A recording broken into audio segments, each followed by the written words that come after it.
Children, in the last class we have solved few problems in which lenses were in contact. जैसे ये वाला सवाल, इसमें दो एग्जैक्टली आइडेंटिकल लेंसेज हैं जिनके बीच में वाटर फिल कर दिया गया.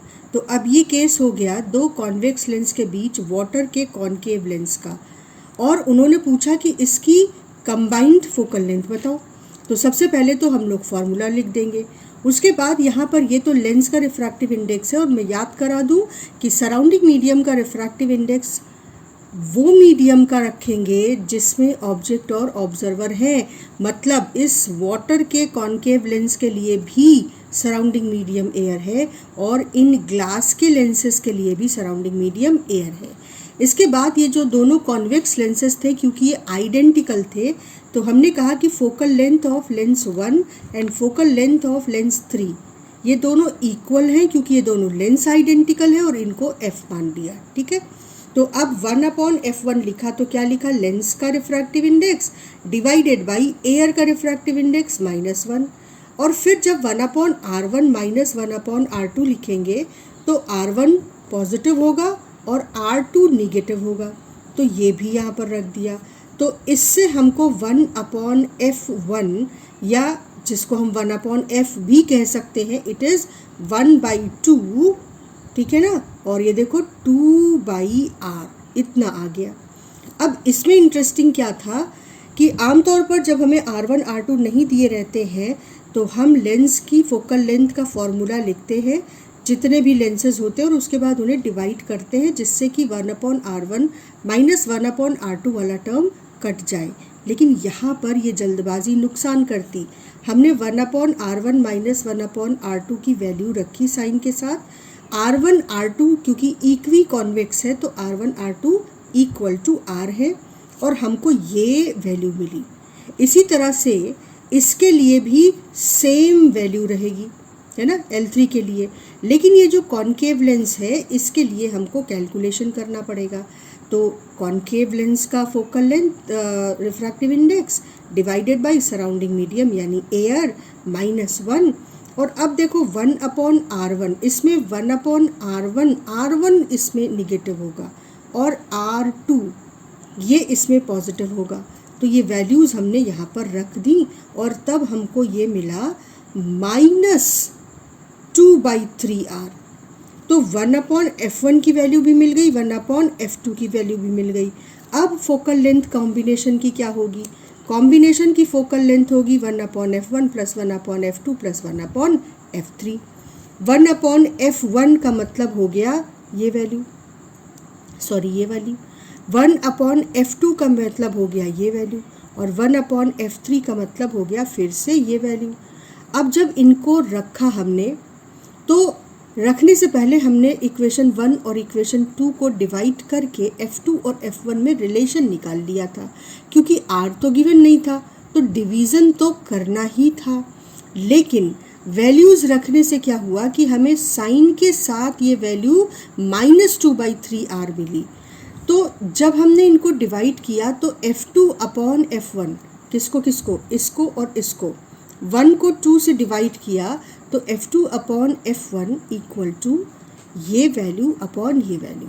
देखो आपको मिलेगा -3/2.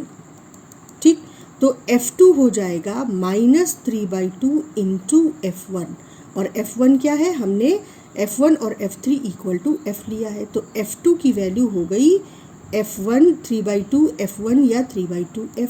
अब ये वैल्यूज़ यहाँ सब्स्टिट्यूट करनी होंगी. f1 f लिख दिया, f2 की जगह पर f2 का f के टर्म्स में वैल्यू रख दी, और f3 की जगह पर f रख दिया.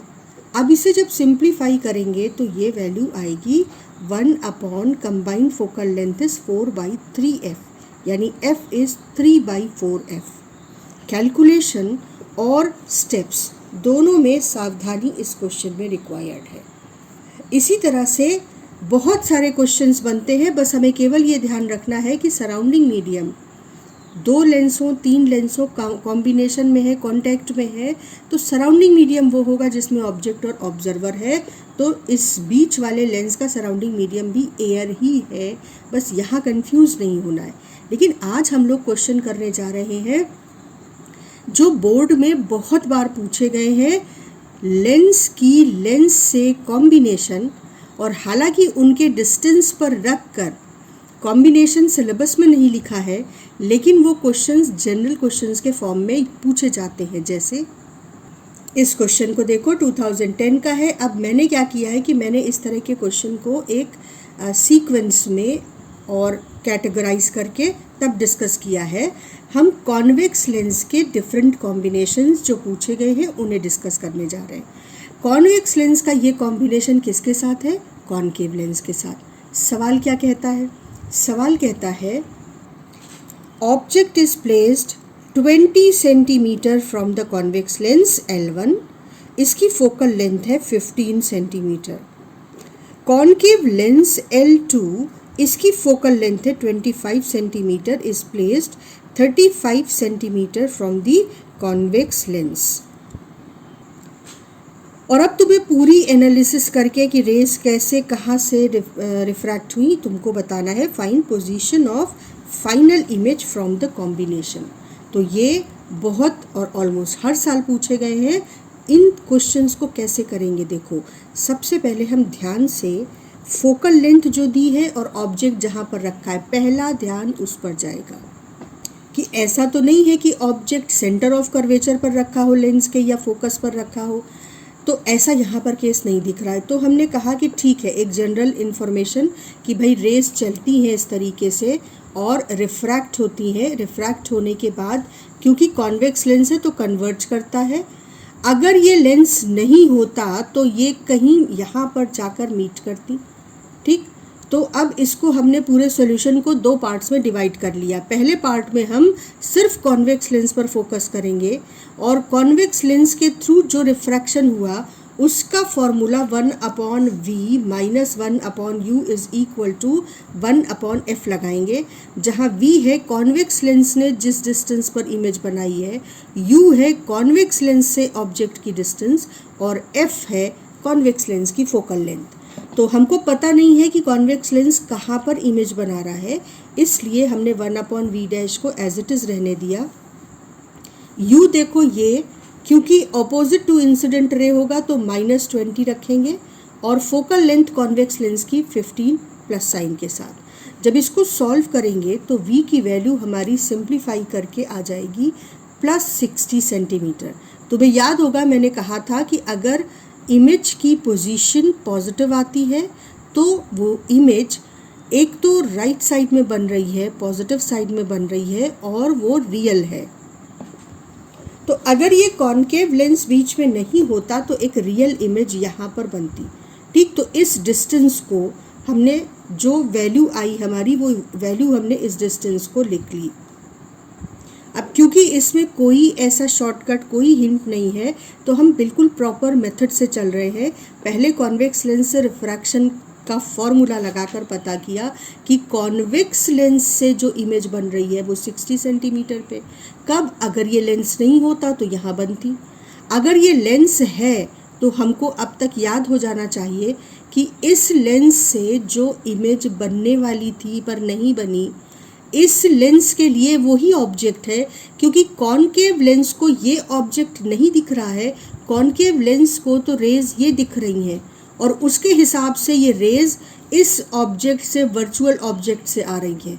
तो कॉनकेव लेंस इसकी इमेज बनाता है। अब क्योंकि कॉनकेव लेंस रेज को डाइवर्ज करता है तो ऑब्वियसली जो भी फाइनल इमेज बनेगी वो इस वर्चुअल इमेज से पीछे कहीं जाकर बनेगी। तो हमने देखा कि भाई u की जगह हम क्या रखेंगे कॉनकेव लेंस के लिए। कॉनकेव लेंस के लिए ऑब्जेक्ट की डिस्टेंस है ये। अब ध्यान से देखो, ये डिस्टेंस कॉन्वेक्स लेंस से इमेज जो बन रही है वो है 60 सेंटीमीटर। ठीक है, और ये डिस्टेंस है 35 सेंटीमीटर।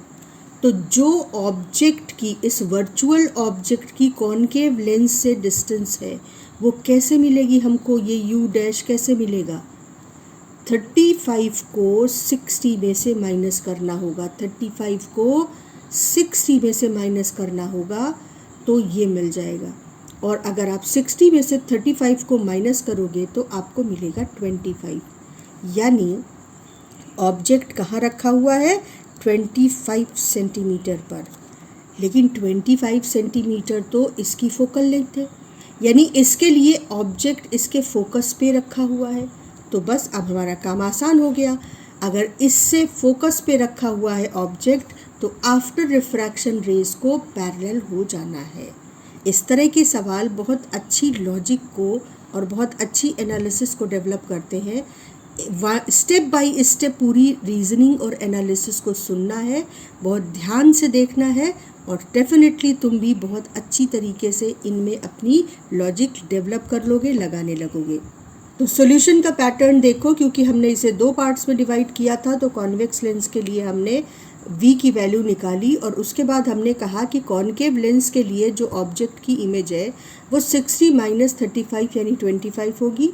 अब हमको ज़्यादा कैलकुलेशन की ज़रूरत नहीं है, हमने लिख दिया कि क्योंकि ऑब्जेक्ट कॉनकेव लेंस की फोकस पर है तो final image should be at infinity, ठीक है ना।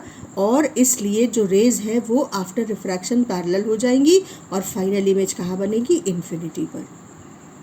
ये 2010 का क्वेश्चन था और 2014 में उन्होंने एक और चीज़ इसमें बढ़ा दी, प्लेन मिरर।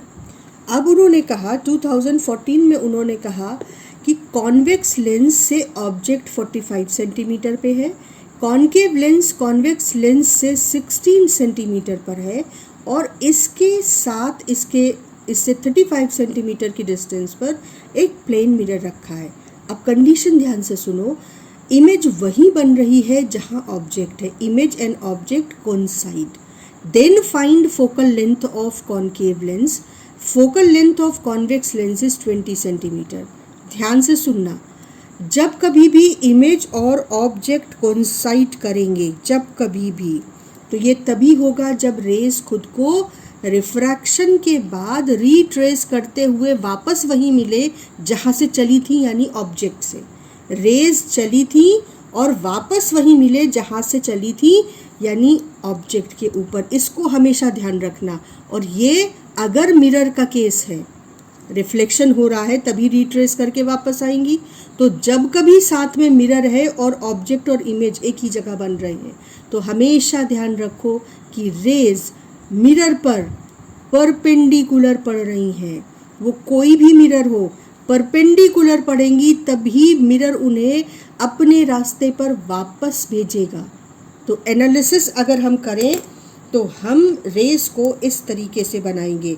ध्यान से देखो कि ये रेज कॉन्वेक्स लेंस पर गिरती हैं,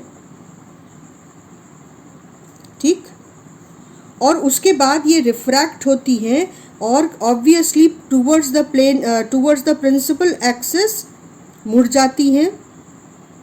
ये देखो हम सेंटर से रिफ्रैक्शन शो कर रहे हैं, ये भी एक टेक्निकल पॉइंट है।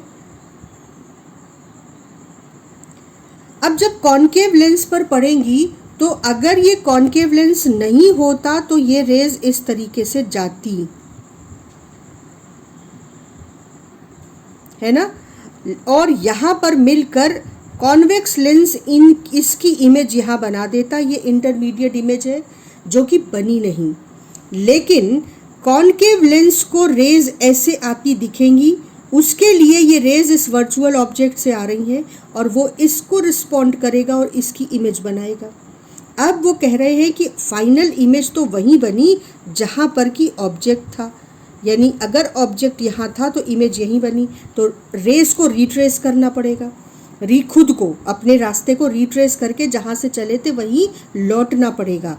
तो वो तभी हो सकता है जब रेज प्लेन मिरर पर परपेंडिकुलर पड़े। और तुम सोचो, प्लेन मिरर पर परपेंडिकुलर तो रेज तभी पड़ेंगी ना जब वो प्रिंसिपल एक्सिस के पैरेलल होंगी, और प्रिंसिपल एक्सिस के पैरेलल होंगी इसका मतलब है कि ये जो डिस्टेंस है ये डेफिनेटली फोकल लेंथ होनी चाहिए, ये इसका फोकस होना चाहिए। तभी इसने अपने फोकस पर रखे हुए ऑब्जेक्ट से आती रेज को पैरेलल कर दिया। और कैसे कह सकते हैं इसको कि जो रेज फोकस की ओर पॉइंटेड थी वो after refraction parallel to principal axis हो गई। ये एनालिसिस एकदम स्टेप बाय स्टेप इस तरीके से आपको अपने कॉपी में नोट कर लेनी चाहिए कि image can be formed at the object, can be formed at the object only when rays retrace its path. Rays will retrace its path when incident normally on the plane mirror. Plane mirror उनको exactly उसी रास्ते पर वापस तभी भेजेगा. अब rays normally incident होंगी कब? When they will be parallel to principal axis, then they will be normally incidenting on the mirror. तो rays will be parallel to the principal axis when they are pointing towards the focus of the concave lens, and hence we will say that the rays refracted by the convex lens are pointing towards the focus of the concave lens. तो अब देखो ये distance हमको पता चल गई कि ये इसकी फोकल लेंथ है. अब हमने सबसे पहले इस पर जो फॉर्मूला था वो अप्लाई किया. 1/v minus 1/u is equal to 1/ focal length. Convex lens की फोकल लेंथ थी 20 सेंटीमीटर, u -45 और v हमको पता करना था. जब हमने इसमें वैल्यू सब्स्टिट्यूट की विथ साइन, तो ये -45 और ये 20, तो 1/v डैश यानी जो ऑब्जेक्ट जो इमेज बनी नहीं वो अगर बनती तो वो v डैश पर बनती, यानी वो 36 सेंटीमीटर पर बनती. 36 सेंटीमीटर पर बनती तो हमने इसको यहाँ पर डायग्राम में ही हमने यहाँ पर मार्क कर लिया कि यहाँ से ये पूरी डिस्टेंस जो है ये यहाँ तक, यहाँ से कॉन्वेक्स लेंस से इमेज की डिस्टेंस 36 सेंटीमीटर पर होती. तो हमने यहाँ पे लिख दिया कि ये जो v है पहले रिफ्रैक्शन से वो 36 सेंटीमीटर है. अब हमें पता है कि अगर ये डिस्टेंस 36 है, ये 16 है, तो क्या ये 36 माइनस 16 नहीं होगा? 36 माइनस 16 का मतलब 20. तो असल में एनालिसिस ने इतना लंबा प्रोसेस दिखने को बना दिया, लेकिन कैलकुलेशन कितना सिंपल है. देखो एक बार हमें v पता चला तो बस हमारा आंसर आ गया कि focal length of concave lens is 36 minus 16 that is 20 centimetre. और हमें पता है कि कॉनकेव लेंस की फोकल लेंथ माइनस साइन के साथ रखी जाती है, तो हम इसे -20 सेंटीमीटर लिखेंगे. लेकिन कई बार हम इसको -20 सेंटीमीटर मैथमेटिकली दिखाते भी हैं कि देखो माइनस ही आ रहा है. कैसे? कॉनकेव लेंस पे रिफ्रैक्शन का फॉर्मूला फिर से लगा देंगे कि 1/ फाइनल इमेज की position minus 1/u is equal to 1/f, जो हमें निकालना है कॉनकेव लेंस की फोकल लेंथ. तो इससे हमको क्या पता चलेगा? 1/v क्या हो गया? अभी हमने देखा कि रेज इन्फिनिटी पर जा रही हैं क्योंकि जो वर्चुअल ऑब्जेक्ट लेंस का था कॉनकेव लेंस का, वो उसकी फोकस पे रखा हुआ था. तो 1/∞ माइनस u. कॉनकेव लेंस के लिए u कितना था? अभी हमने देखा था कॉनकेव लेंस के लिए u की वैल्यू थी 20 सेंटीमीटर और वो भी पॉजिटिव. तो रख दिया हमने चुपचाप यहाँ पर. कॉनकेव लेंस के लिए u की value 1/+20 is equal to 1/f. तो तुम देखो अपने आप 1/f इज इक्वल टू ये -120 1/20 आ गया, यानी फोकल लेंथ -20 सेंटीमीटर आ गया. तो एक्चुअली हम उसको डायरेक्टली ड्रॉ कर सकते हैं लॉजिक से, लेकिन -20 सेंटीमीटर हम फॉर्मूले में रखकर भी कैलकुलेट करके दिखा सकते हैं. तो कॉन्वेक्स लेंस का कॉम्बिनेशन कॉनकेव लेंस के साथ हमने 2 क्वेश्चंस देखे, और इस पॉइंट को कि रेज जब खुद को रीट्रेस करेंगी तब ही वो वापस वहीं पर इमेज बनाएंगी जहां ऑब्जेक्ट था, इस पॉइंट को हम एक एनिमेशन के थ्रू देखते हैं. तो देखो रेज पहले कॉन्वेक्स लेंस पे गिरती हैं, कॉन्वेक्स लेंस उनको कन्वर्ज करता है, कॉन्वेक्स लेंस की कन्वर्जेंट रेज कॉनकेव लेंस पर गिरती हैं, और यहाँ पर कमाल होता है ये रेज क्योंकि कॉनकेव लेंस की फोकस की तरफ थी तो after refraction parallel to principal axis गिरती हैं मिरर पर, और मिरर पर परपेंडिकुलर गिरती हैं. तो देखो मिरर ने उनको वापस अपने रास्ते पर वापस जिस रास्ते से आई थी उसी रास्ते पर भेज दिया। और फिर वो रेज़ हर जगह खुद को रिट्रेस करेंगी, उसी रास्ते पे चलेंगी और वापस ऑब्जेक्ट पर ही इमेज बनाएंगी। ये कॉन्सेप्ट ध्यान से एक बार समझने के बाद तुम्हें बहुत सारे सवालों में हेल्प करेगा। अब देखो 2014 में तुमने देखा कि कॉन्वेक्स लेंस की कॉनकेव लेंस और प्लेन मिरर के साथ, 2010 में कॉन्वेक्स लेंस की कॉनकेव लेंस के साथ कॉम्बिनेशन और सवाल था। अब 2015 में कॉन्वेक्स लेंस का कॉम्बिनेशन कॉन्वेक्स मिरर के साथ। क्वेश्चन क्या कहता है देखो, ध्यान देना, इस क्वेश्चन में फिर से उन्होंने कहा है कि इमेज वहीं बन रही है जहां ऑब्जेक्ट है।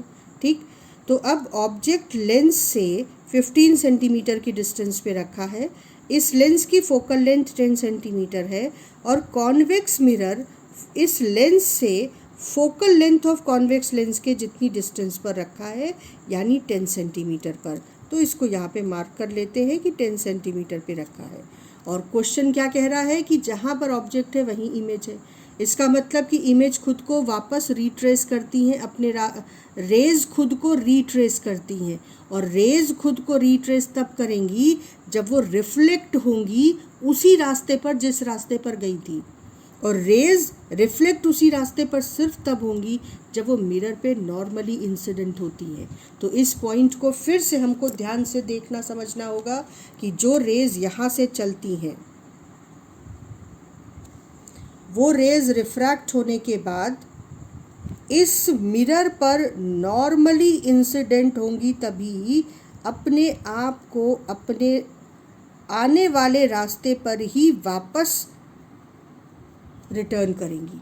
और ये इस पर नॉर्मली तब इंसिडेंट होंगी, प्लेन मिरर पे नॉर्मली कब इंसिडेंट होती थी, जब पैरेलल टू प्रिंसिपल एक्सिस हो।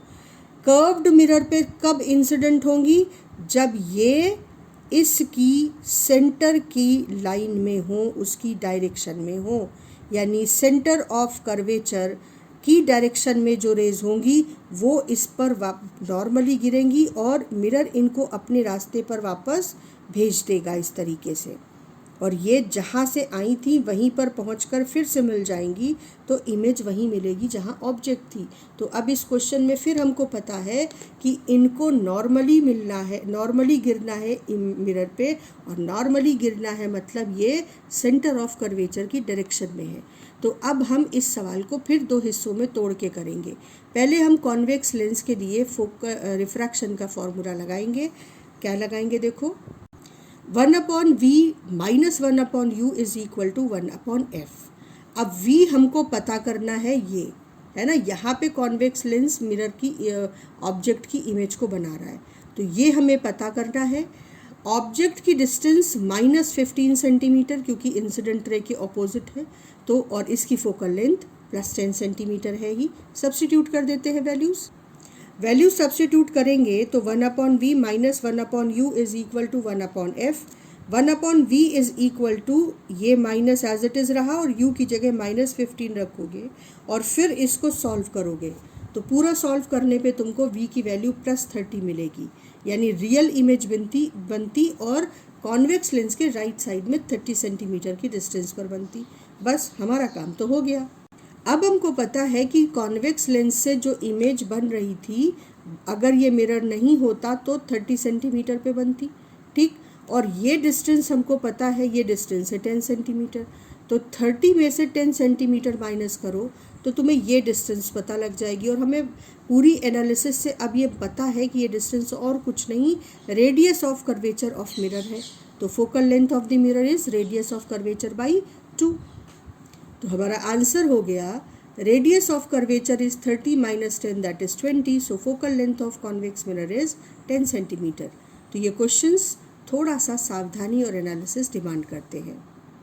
अब हमने कॉन्वेक्स लेंस का कॉम्बिनेशन कॉनकेव लेंस के साथ, कॉनकेव और प्लेन मिरर के साथ, फिर कॉनकेव और कॉन्वेक्स लेंस का कॉम्बिनेशन कॉन्वेक्स मिरर के साथ, तो ऑब्वियसली अब एक ही कॉम्बिनेशन है जो बच रहा है, कॉन्वेक्स लेंस का कॉनकेव मिरर के साथ कॉम्बिनेशन। इस सवाल को देखते हैं। इस सवाल में तुमको पोजीशन ऑफ फाइनल इमेज निकालनी है, उसका नेचर भी आइडेंटिफाई करना है और रे डायग्राम भी ड्रॉ करना है। और जो सिचुएशन है, जो अरेंजमेंट है वो क्या है देखो। कॉन्वेक्स लेंस से ऑब्जेक्ट 20 सेंटीमीटर की डिस्टेंस पर है, मिरर कॉन्वेक्स लेंस से 30 सेंटीमीटर की डिस्टेंस पर है, इसकी फोकल लेंथ 10 सेंटीमीटर पे है। ठीक है, आप ध्यान से समझो। इसमें जैसा मैंने कहा था, सबसे पहले हम लोग ये देखते हैं कि कहीं ऑब्जेक्ट रेडियस ऑफ कर्वेचर यानी सेंटर ऑफ कर्वेचर पे तो नहीं रखा। तो यहाँ पर फोकल लेंथ 10 सेंटीमीटर है और कॉन्वेक्स लेंस से 20 सेंटीमीटर पे ऑब्जेक्ट रखा है। इसका मतलब ये सेंटर ऑफ कर्वेचर है कॉन्वेक्स लेंस का। तो ये इसकी इमेज को वहीं बनाएगा जहाँ ये रखा था, यानी सेंटर ऑफ कर्वेचर पे इधर रखा था तो इस तरफ सेंटर ऑफ कर्वेचर पर ही बनाएगा। तो जो इमेज होगी वो अगर 20 पे रखा था तो 20 पर ही इस साइड में, राइट साइड में बनेगी। अब ये यहाँ बन गई। हमने एनालिसिस करते समय डायग्राम में ही प्लॉट कर दिया कि 20 सेंटीमीटर पे इमेज बन रही है। अब देखते हैं, इसकी फोकल लेंथ 5 सेंटीमीटर है, ये 20, ये 30। तो एक और आसान चीज़ मिली कि ये डिस्टेंस हो गई 10 सेंटीमीटर। 10 सेंटीमीटर का मतलब हो गया कि अब जो इमेज बन रही है वो इस कॉनकेव मिरर के सेंटर ऑफ कर्वेचर पे रखी हुई है। कॉनकेव मिरर के सेंटर ऑफ कर्वेचर पे रखी है मतलब ये जो रेज इस तरह से यहाँ पे इमेज बनी और अब जो रेज गिरेंगी वो इस मिरर पे नॉर्मली गिरेंगी। सेंटर ऑफ कर्वेचर की ओर जाने वाली या सेंटर ऑफ कर्वेचर से जाने वाली रेज कर्व्ड मिरर पे नॉर्मली गिरती हैं और जब भी कोई रेज नॉर्मली गिरेगी तो वो अपनी रास्ते पे वापस लौट जाएगी। तो अगर इस केस में हम डायग्राम बनाएं तो रे यहाँ से चलती है, रिफ्रैक्ट होती है और इमेज बनती है यहाँ इस जगह पर। अब जो इमेज बनी उससे फर्दर रे मिरर पे गिरती है, लेकिन मिरर पे नॉर्मली गिरती है तो जिस रास्ते से आई थी मिरर उसी रास्ते पर वापस भेज देता है। तो ये रे वापस जिस रिफ्रैक्टेड रे की डायरेक्शन में रे गई थी उसी डायरेक्शन में इंसिडेंट होती है लेंस पर और लेंस उसको इंसिडेंट होने वाली डायरेक्शन में वापस रिफ्रैक्ट कर देता है। तो जहाँ ऑब्जेक्ट था वहीं पे इमेज बन जाती है। तो फाइनल इमेज की पोजीशन क्या हो गई, जहाँ ऑब्जेक्ट था इमेज वहीं बनेगी। फाइनल इमेज की नेचर क्या हो गया, ऑब्वियसली रियल इमेज बन रही है। और उन्होंने रे डायग्राम पूछा था तो वो भी हमने उनको बनाकर दिखा दिया। यहाँ एक रे हम और ड्रॉ कर सकते हैं कि एक रे इस तरीके से इंसिडेंट करा दो और उसको इस तरीके से मिरर पे इंसिडेंट करा दो, बस। तो ये भी वापस रिट्रेस करेगी खुद को और जहाँ पर ऑब्जेक्ट है वहीं पर इमेज बन जाएगी। सॉल्यूशन जब हम लिखेंगे तो सारा डेटा इस डायग्राम में फिल करने के बाद हम लिखेंगे कि object is at centre of curvature of lens L1, so convex lens will form its image at center of curvature itself. This image is at center of curvature of concave mirror, so the rays will incident normally on the mirror and will retrace its path. So finally image is at the object. Image is formed at the object.